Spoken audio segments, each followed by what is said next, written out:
Welcome to Soul Tips from PB, your source of Bible-based insights to strengthen your walk with God. Listen to Pastor Bong Bailon of Real Life Christian Communities as he shares brief yet impactful messages to inspire and guide your relationship with the Lord and with others.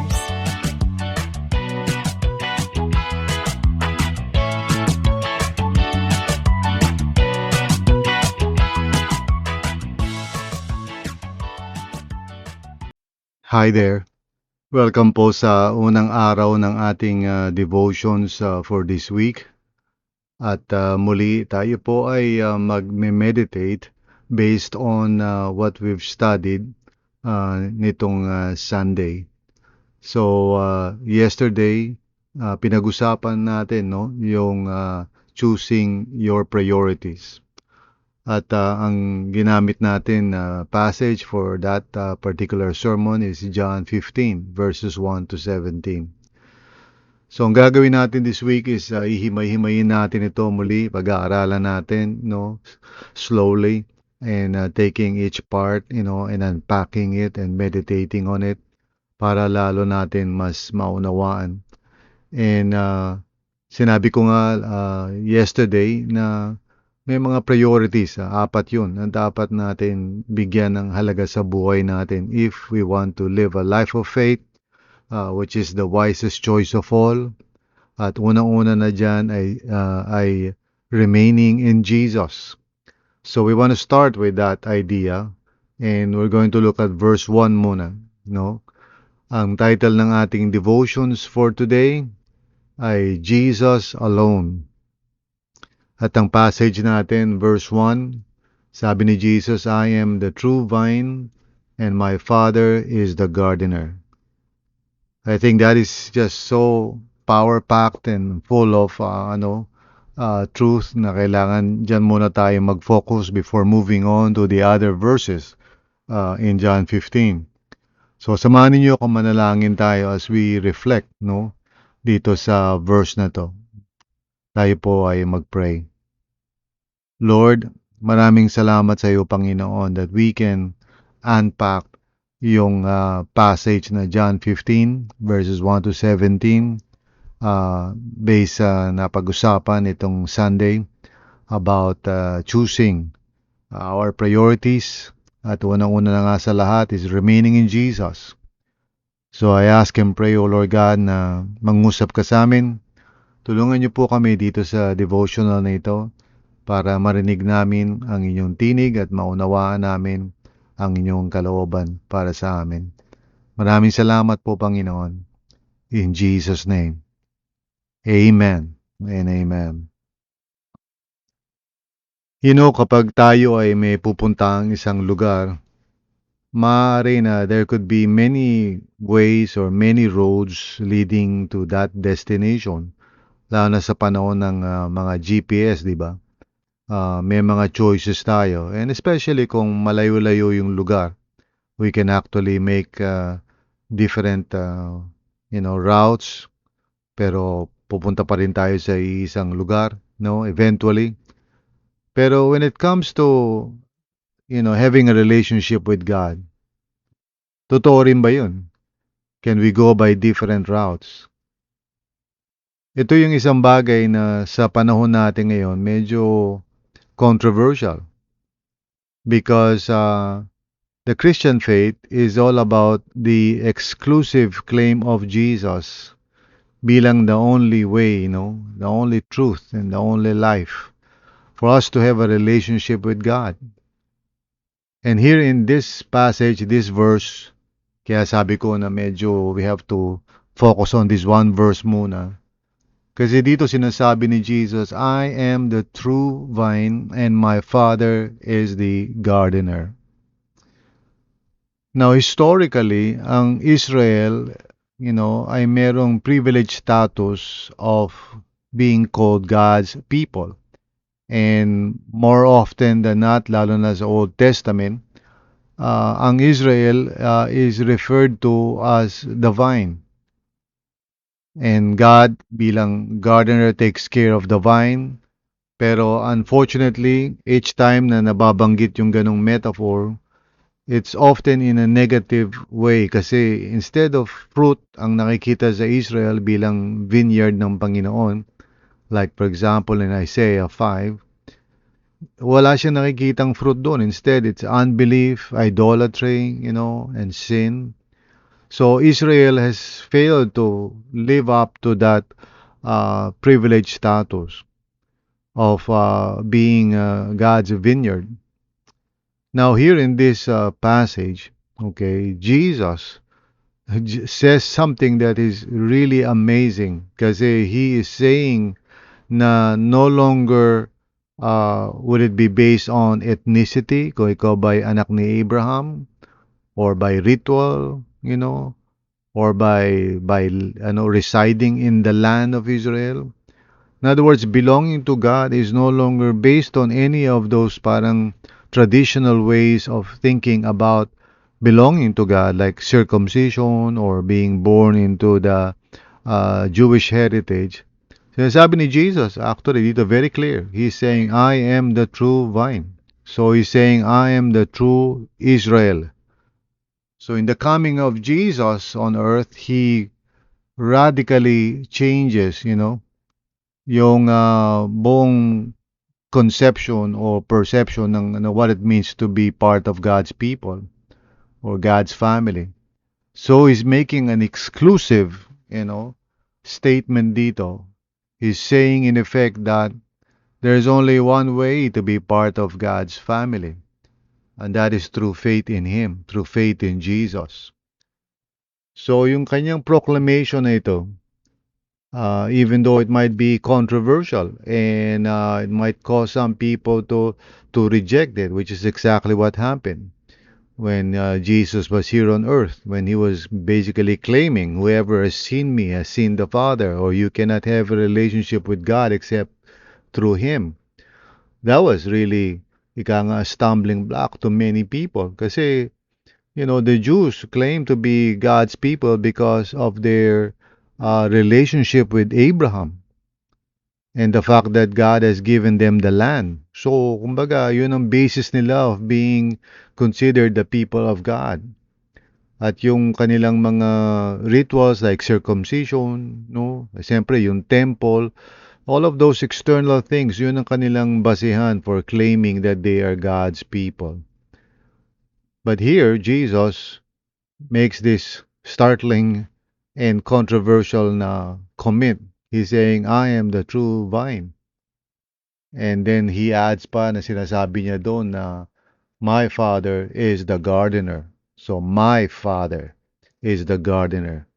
So he's claiming an exclusive relationship with God the Father bilang gardener. In other words, the one responsible for everything that would be connected to the vine. So he is the true Israel, no? Israel has failed to live up to their calling to be God's vineyard. They have not shown fruit, Throughout the history of Israel, they have repeatedly disobeyed and dishonored God, even among the nations, which caused people to, of course, dishonor Yahweh.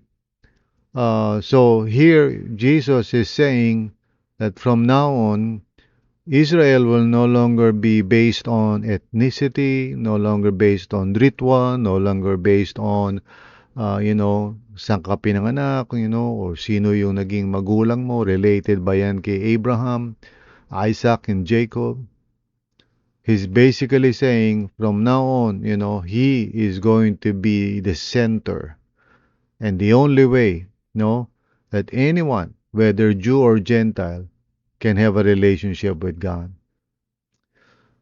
So this is an amazing truth. Kaya sinasabi ko nga sa inyo na the only way to really bear fruit in our lives and to live a life of faith is really to remain in Jesus alone. He is the only source, the only way to have a relationship with God. Now, there are two problems today na kailangan maunawaan ninyo. First is yung tinatawag na pluralism and the other is universalism. Now, ano ba yung pluralism?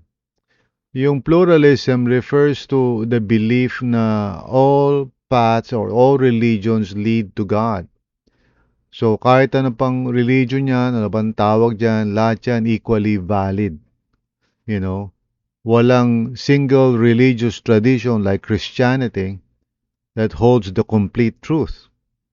So, kinakailangan, i-accept natin lahat ng beliefs, lahat ng, claim of truth as being equally valid. And so this flies in the face of the biblical evidence, no, that we read in the scriptures, especially mula sa mouth mismo ni Jesus, like for example sa John 14:6, kung saan sinasabi niya na, I am the way, the truth, and the life. No one comes to the Father except through me. So this is a challenging thing for people today. We can talk about God. We can tell people na God is real. Maniniwala naman karamihan sa mga tao. Very seldom ka naman makakamit ng talagang diehard na atheist. Kahit paano, karamihan would probably say something like, yeah, I believe in God. But when you tell them that there is only one way to have a relationship with God, and that is through faith in Jesus, they would immediately react to that. There will be a pushback. There will be a antagonism. There will be a hostility agad, because they're saying in effect na how dare that you would say such a thing? How would you claim that? Paano naman yung ibang mga religions? And they would say na lahat naman yan papunta kay God. Iba-iba lang ang pangalan yan, pero it all leads to God. Ito yung tinatawag na pluralism today. And it's so prevalent. In fact, some Christians even believe this. Merong mga Christians who actually do not share their faith because deep down inside, iniisip nila that their faith is just one of the ways. There's nothing exclusive about faith in Jesus. Kasi, well, I believe in Jesus. Now you believe in someone else. You believe in Buddha or you believe in Allah or whatever. Lahat yan equally valid yan. And so some Christians don't even share their faith because ito yung kanilang belief. Now let me tell you, this is not how you can live your life in faith and bear fruit, no. Because only in Jesus, He's the only way. It's the only thing. Sabi niya, I am the true vine. I'm the true Israel. No one can have a relationship with God and become part of God's people by any other means except through Jesus alone. Yun ang kanyang sinasabi. And whether you believe that or not, siyempre, di ba? That's a major thing. So some people, they may confess, Jesus is Lord, etc. Pero deep down in their hearts, they believe na marami naman daan patungo sa Panginoon. Now, the way to really live a life of faith, gaya ng sinasabi ko, no, last Sunday pa, the other Sunday, na only a life of faith talaga would result in a blessed life, in a fruitful life, and in a secure life. Now, I'm speaking exclusively of faith in Jesus alone. Hindi yung lahat posible. Which leads us to the other problem ngayon that is very prevalent. Yan ay walang iba kundi yung universalism. So, anong kahibaan ng pluralism sa universalism? Kung ang pluralism is the belief na lahat naman yan patungo sa Diyos kahit ano pa ang tawag dyan, yung universalism naman ay yung belief na kahit ano pa yung pinaniniwalaan mo, you will ultimately be saved. Lahat ng tao will be saved. Okay?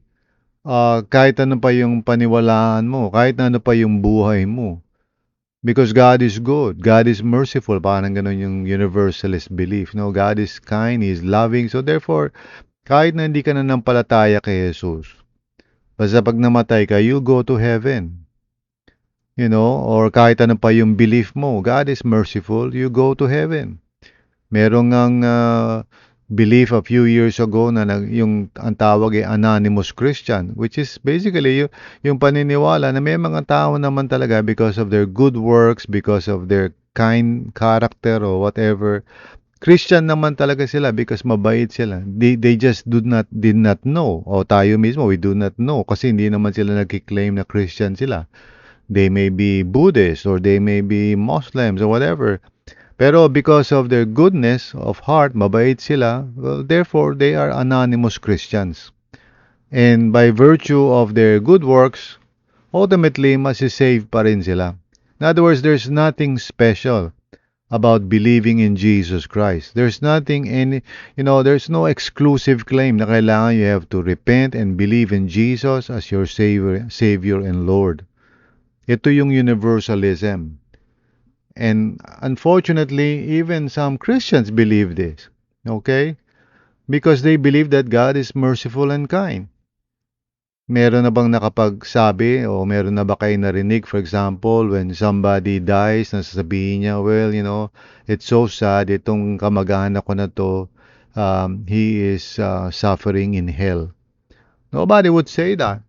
Kahit gaano pa kasama yung tao, even if in his entire life or her entire life, that person had no space for Jesus in their lives. They couldn't care less of the good news. Kahit wala silang pakialam about Jesus, the fact na namatay sila, they will go to heaven. O nasa heaven na sila. So sabihin natin, well, nasa good place na siya.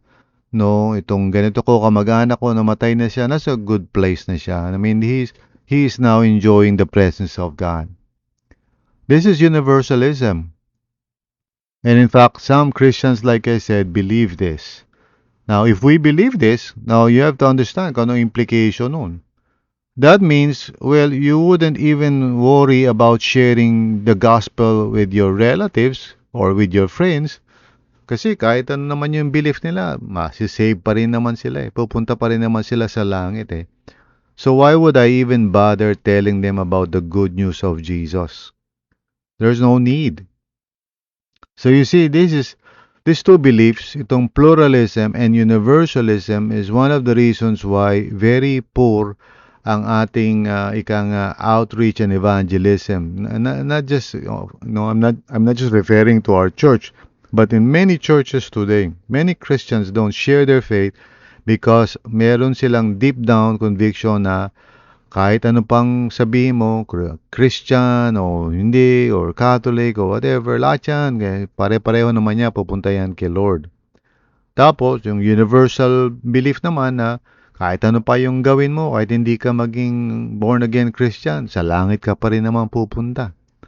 So these beliefs undermine, the need to share the good news to people. But you see, faith in Jesus is the only way to be part of God's family. Ito yung sinasabi ni Jesus, I am the true vine and my Father is the gardener.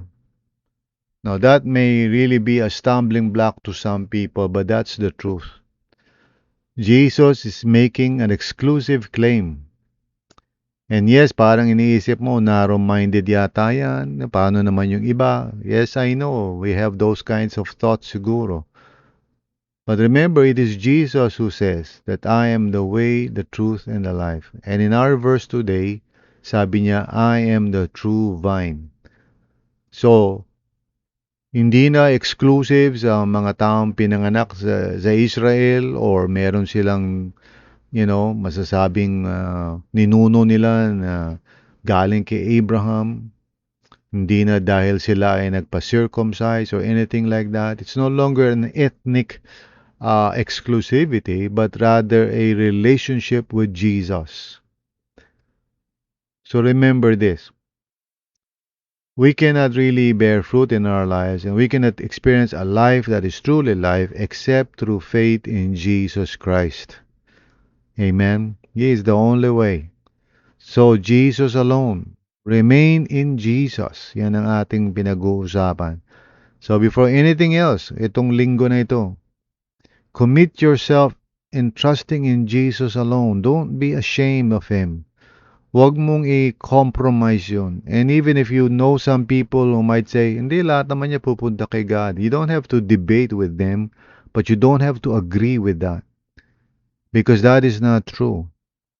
And if somebody would say, well, pag namatay naman ang isang tao, kahit hindi siya nag-repent at nag-confess kay Jesus, sa langit pa rin naman siya pupunta. You don't need to agree with that. You don't need to compromise your faith. Stay in your faith in Jesus Christ. Okay? Panindigan mo yung conviction na yun because that's the only way that you can experience a blessed life, a fruitful life, and a secure life. Only through faith in Jesus alone. I hope na yan ang maging stance natin mga kapatid. Itong linggo na to, kung magkaroon kayo ng opportunity to talk with people who may have a different view or a different belief, huwag kayo makipag-argue sa kanila. But in your heart, set apart Jesus as Lord and don't compromise. If they ask you about your faith, you can explain. You can tell them that the reason why you believe in Jesus is because of verses like this. Sabi ni Jesus, I am the true vine. O kaya si John 14:6, sabi niya, I am the way, the truth, and the life. No one comes to the Father except through me. You can quote those verses and say, this is why I believe na to believe in Jesus is an exclusive thing. Walang iba pang, pwede isama doon. Hindi totoo na all roads lead to the same God, o kaya whatever you do, sa heaven ka pa rin pupunta. Those things are false. Hindi yun totoo.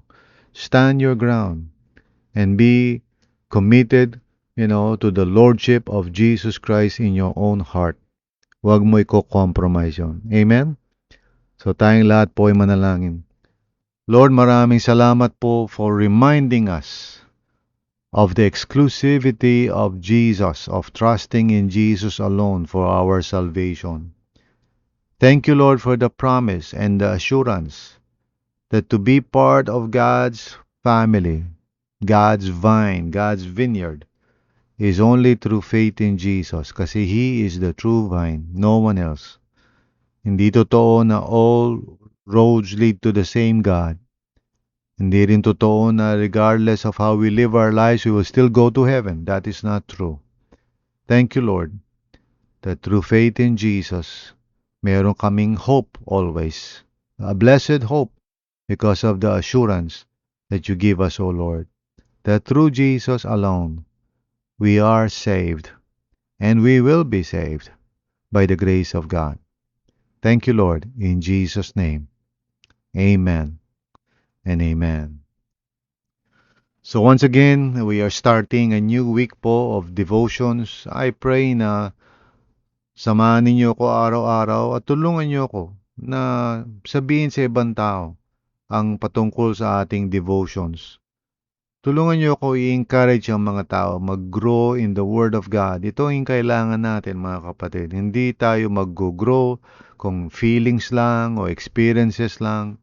We can only grow to the Word through the Word of His grace, the Scriptures. And so as we meditate on the Word of God, as we apply it every day, sa ganung paraan tayo ay lalakas, titibay, lalago at magbubunga. So samahan ninyo ako mga kapatid araw-araw at ipaalam natin to as many people as possible yung resource na ito, yung ating daily devotional. Amen? So maraming salamat. God bless you and I'll see you tomorrow. Bye-bye.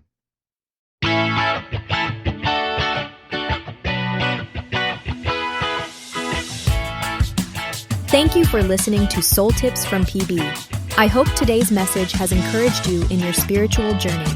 If it has, please consider subscribing and sharing this podcast with others. Let's spread the word and grow together in our relationship with God.